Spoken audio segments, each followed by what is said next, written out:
Following a friend's suggestion, the young Martin Luther King decided to call a singer named Coretta Scott out of the blue. They'd never met in person, they'd never talked on the phone, and he introduced himself just on the phone. And he seemed so confident. At first he was a little bit put off, but soon they began seeing each other much more often. They went on dates. They went to the shoreline and ate oysters together and walked along the beach. They went to the Boston Symphony Orchestra and heard Arthur Rubenstein playing the piano. They went skating together in the local parks, and they went walking, and they spent so much time together, and they began to fall in love. Now, although Coretta Scott was shy about Martin at first, he seemed upper class, and he seemed so formal and big city. In June of 1953, the two of them got married on the lawn at her family's house in Marion, Alabama. And because there were no bridal suites available for African Americans in the South, the two of them stayed at a family friend's house. It was an undertaker, and Martin used to like to joke later on, "You know, we spent our honeymoon in a funeral parlor." I have my little jokes too that I repeat over and over again. So King was writing his dissertation at Boston University on Henry Nelson Wyman and Paul Tillich. Paul Tillich's in one of our stained glass windows. And just like me, he decided to interrupt this work and to serve in a parish for a while to gain important experience. He was really nervous when he preached his kind of audition sermon at Dexter Avenue Baptist Church in Montgomery, Alabama. His title was "The Three Dimensions of a Complete Life." People liked the sermon. They actually offered him a job as their pastor. He would be the highest paid African American pastor in town, even though he was only 25 years old.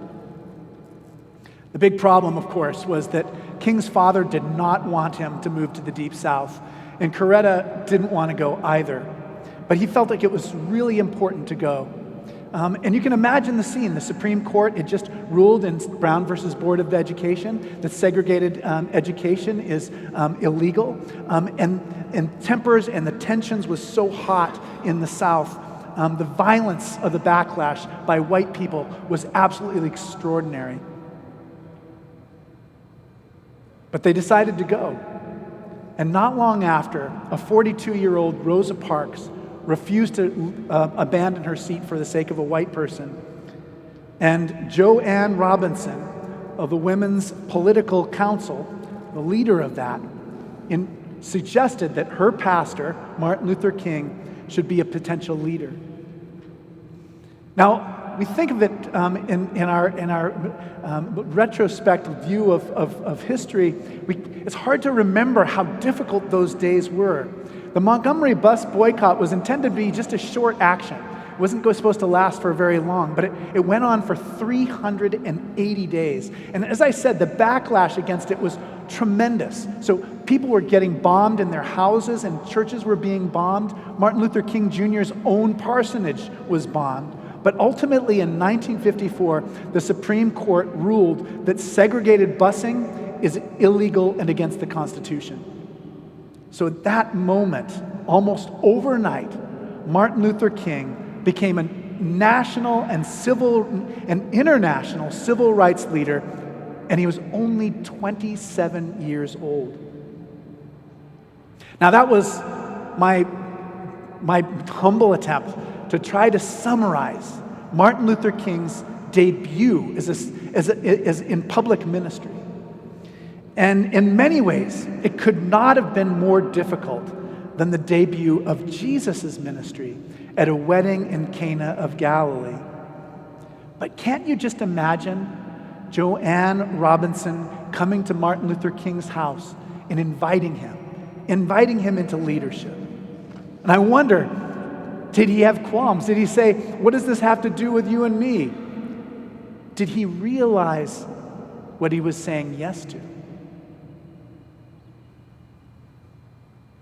On Thursday, our school chaplain, who's an incredible preacher, you've got to come hear him. His name is Timothy Siemens, and he was talking about the season of Epiphany. He said it's the most underutilized spiritual resource of our time. And all of us wanted to get up and cheer. And then he explained it even better. He said what he usually likes to do as a chaplain, a school chaplain, is he likes to invite like particular teachers or strange adults, and he dresses them all up in the outfits of the three magi, the kings of the story, and he has them like suddenly burst in on chapel and startle all the students. And he said that is for him the meaning of Epiphany. It is about when people from other nations, other languages, other cultures, other races, other religions, it is about when they surprise us and we begin to see the light of God because of them. But that's another thing about Epiphany, isn't it? It has other meanings and other stories. So today I want to consider this story of the wedding of Cana in Galilee, the first sign that Jesus performed in the Gospel of John. And this week I've been wondering so much about this question, and maybe you can think about it too this week yourself. What if the Bible only consisted of this one story? What if all we knew about God came from this event? Now, the Gospel of John is arranged in a very tight structure. There are 7 different signs that are performed. And at times, Jesus, he says to his people, he says, people are so focused on the sign that they're not paying attention of what the sign points to. In other words, they're so focused on the sign of the water turned into wine, that they're not looking at the God who it's supposed to reveal. It's a little bit as if we were going to Bolinas in the car, and for the first time in our lives, someone had not stolen the Bolinas sign, right? Which is stolen every year, right? And if you didn't see it, you'd be like, oh my gosh, the first time in my life I see the sign to Bolinas, and you just stayed there and never went to Bolinas. That's what Jesus says about the signs. In the end, he says, blessed are those who have not seen and yet have come to believe. Now, Cana of Galilee is a place that's not mentioned anywhere in the Bible. It's not mentioned in any other historical record. It is literally no place. It's Bolinas. And in that wedding, weddings in those days would last several days, and all the guests would bring wine to help the wedding last, because wine was the thing that they were worried about losing out. And so the Gospel of John has Mary in it in the story. And Mary, the mother of Jesus in the Gospel of John, only shows up twice. The first time is when she encourages her son to inaugurate his ministry in this way. And the other second time is when Jesus is is nailed to the cross, and he says to his beloved disciple, he says, behold your mother. And to his mother, he says, behold your son. Almost like passing on the responsibility of a relationship between the two of them. So Mary sees that there's a terrible thing that's happening. There's going to be a huge embarrassment because their wine is running out. And so she asks her son for help. And there's so many scholars that say different things about this. Some say that the word he uses, gunaika, it means woman. That it really means it's a term of respect, like madam. Madam, what does this have to do with you and I? And other people think that's Jesus being more irritable, more short-tempered. Mother, what does this have to do with you and me? Why are we having to worry? It's my hour has not yet come.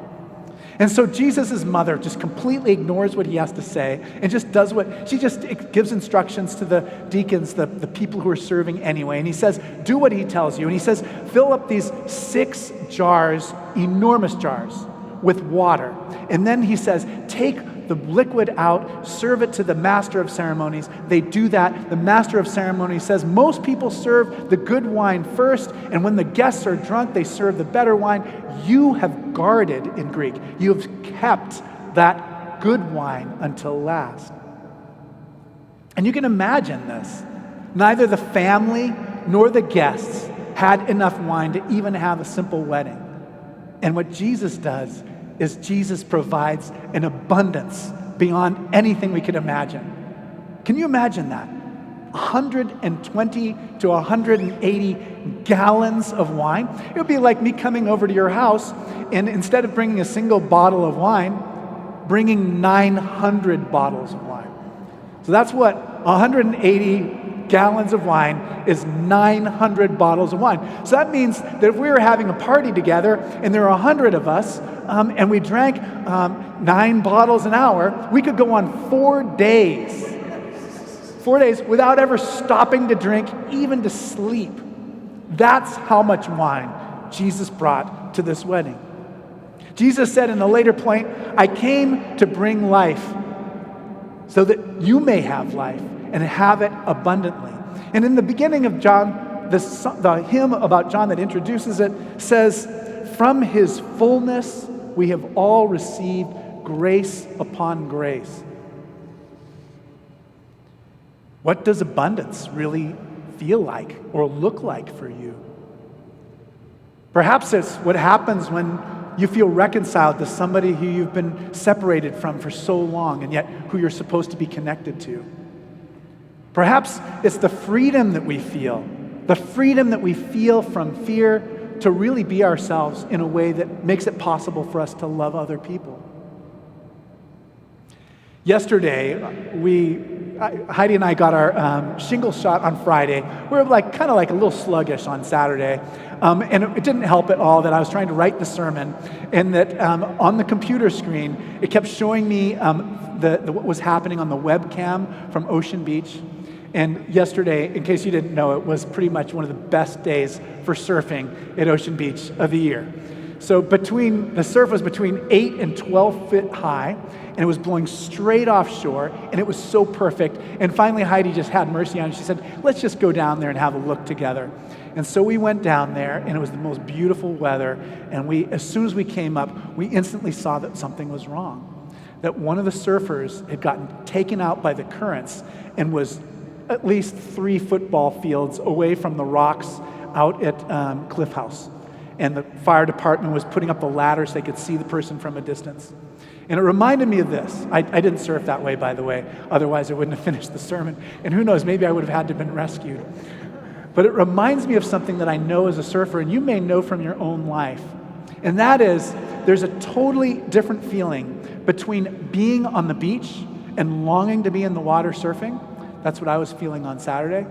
And the feeling of being in the ocean and longing to be back on land. Now, I've had both those feelings. And the feeling of longing to be back on land, when you get back on land after that, you are so grateful to be alive. And just for that little instant, while you're so conscious of what you almost lost, you know what it feels like to experience abundant life. My friend Herman Waitchen is a Bible scholar, and he says that the whole story begins with on the 3rd day. And he says that what that really means is that this story is not just about a particular event in Jesus' life, it's about the whole thing. That Jesus is the one person who could live as if he had died and been resurrected. And he lived constantly in that consciousness. And he invites us to live in that consciousness too. And sometimes for a little bit, we are able to do that. And when we are, we feel completely protected and loved by God. And it's an amazing feeling. So Epiphany. Epiphany for me is the Feast of Abundance. And I began by talking about Martin Luther King Jr., and for me, he was a preacher who believed in abundance. There were so many people who were his enemies, and they wanted to silence him. But even his friends wanted him to be quiet and to not talk about certain topics. In 2022, we would say that he lacked focus, right? Because it wasn't enough for him to say that black and white people should be treated equally. King's message was a message of abundance. He said, we can have racial equality and we can have dignified work for everyone. We can alleviate the conditions of poverty in America and we can end colonialism around the world. We can have peace on the streets here in America and peace in Vietnam. We can care for the well-being of every human being and we can care for the planet and make this a livable place for all creatures.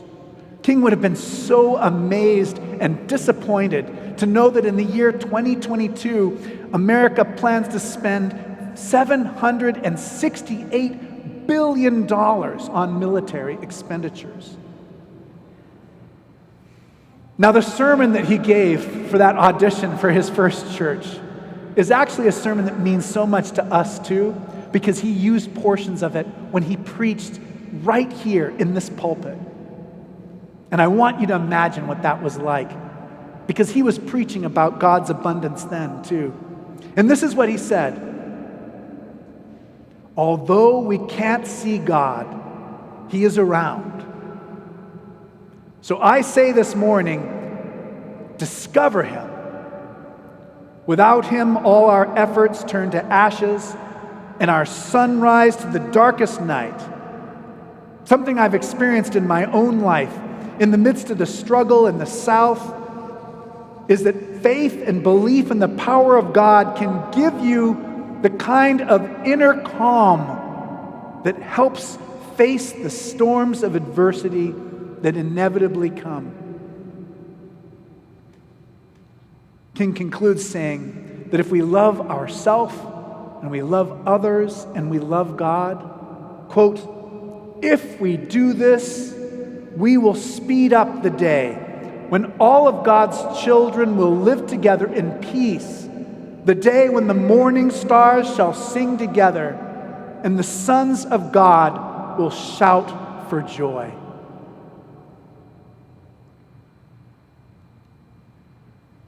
How are you and I going to get started in our own ministry? What vision of abundant life is God calling you to? Because from his fullness, we all have received grace upon grace.